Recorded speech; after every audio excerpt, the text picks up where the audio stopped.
ভাইকে কেন মারলেন? কেন মারলেন? কেন মারলেন কেন? আমি মারিনি, দাদা আমাকে ডেকেছিল। হ্যাঁ, গেটটা খোলো ভাই, একদম গেটটা। কে মেরেছে? কে মেরেছে? কে মেরেছে? নামতলা সত্যজিৎ বিশ্বাস। কেন মারলো? কেন দাদা আপনার গায়ে রক্ত কি করে আসলো? দাদাকে বাঁচাতে গিয়ে আমার গায়ে নাম্বার ডেকে পালাচ্ছিলেন কেন? ওরাই ঢেকে দিয়েছে, আমি ঢাকিনি। আপনাকে ঢেকে দিল আর আপনি চলে আসলেন এইভাবে? না, আমি তো আপনার গায়ে তো রক্ত রয়েছে। আমারও মারতে গিয়েছিল। কি কারণে মারলো? আর দাদা টাকা পেতো, সেই টাকা দেবে বলে ডেকেছিল ওরা। কোথায় খুন করা হয়েছে? কোথায় বসে খুন করা হয়েছে? দাদাকে করার অভিযোগ শিক্ষক ভাইয়ের বিরুদ্ধে। নাম্বার প্লেট ঢাকা, বাইক আটক করতে উদ্ধার রহস্য।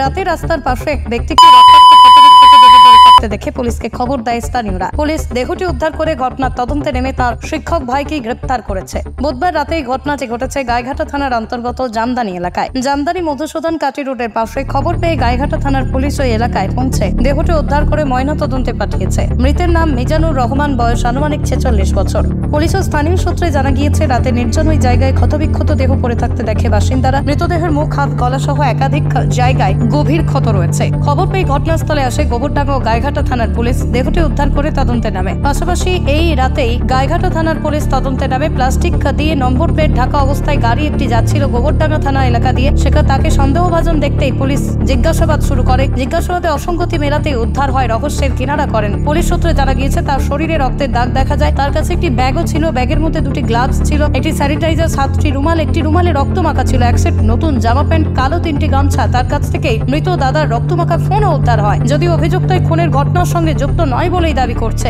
মাঝরাতপর্তি রামতলার এক ব্যক্তি দাদাকে খুন করেছে বলেই জানিয়েছে সে আরো জানায়, দাদাকে আমি বাঁচাতে গিয়েছিলাম। গোবরডাঙ্গার পুলিশ তাকে গ্রেপ্তার করে এদিন রাতে গাইঘাটা থানার পুলিশের হাতে তুলে দেয়। কি কারণে খুন, কারা জড়িত এই খুনের সঙ্গে তা জানতেই তদন্ত শুরু করছে পুলিশ। প্রাথমিকভাবে পুলিশের অনুমান, টাকা পয়সা নিয়ে বিবাদের জেরেই খুন হতে পারে। যদিও পুলিশ আজ তাকে হেফাজতে নেওয়ার আবেদন জানাবে বারাসাত আদালতে। গোটা ঘটনার তদন্তে পুলিশ। তবে গাইঘাটা এলাকায় 48 ঘন্টার মধ্যেই দুটি খুনের ঘটনায় আতঙ্কে স্থানীয় বাসিন্দারা। উত্তর 24 পরগনা থেকে শান্তনু বিশ্বাসের রিপোর্ট, বিশ্ব টাইমস। ফিরবে হুঁশ, জাগবে মানুষ।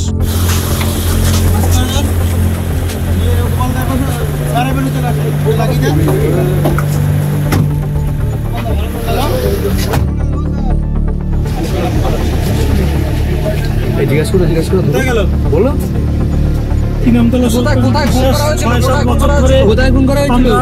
টাকা পাবো বলে তোকে বলেছি, লাস্টে আমরা বলেছিলাম। কোথায় বসে মারা হয়েছিল? কোথায় বসে খুন করা হয়েছে? মধুসূদন কাটি আছে, ওখানে ওই কি আছে একটা রেস্টুরেন্টের পিছনে আমাদের ডেকেছিল।